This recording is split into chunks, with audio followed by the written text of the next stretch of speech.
காலையில் ஃபோன் பண்ணி சொல்கிறாங்க. ஏன்னா எங்கள் அப்பா வச்சுருந்தது வந்துட்டு இன்டென்சிவ் கேர்.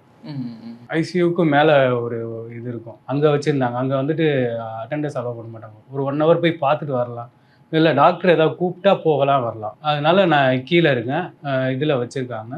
எனக்கு காலையில் ஃபோன் பண்ணுறாங்க, சார் உடனே மேலே வாங்க. மேலே வந்தோம், இந்தமாரி அப்பா தவறிட்டாங்க அப்படின்னு சொன்னாங்க. அதுக்கப்புறம்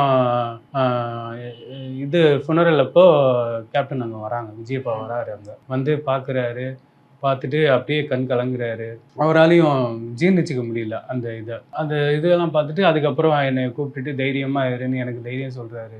உங்க அப்பா உன்னை எப்படி வளர்த்துருப்பான்னு எனக்கு தெரியும், அது மாதிரி நல்லபடியா நடந்துக்க, ஒழுக்கமா இரு, தைரியமா இரு, எதுக்கும் பயந்துராத, எதுவும் உன்னை விட்டு போயிடாது, உங்க அப்பா வளர்ப்பு அந்த மாதிரி இருக்கும், நீ நல்லா வருவ அப்படின்னு என்கிட்ட சொல்லிட்டு இது பண்றாரு. எனக்கு ஆறுதல் சொன்னாங்க அப்போ.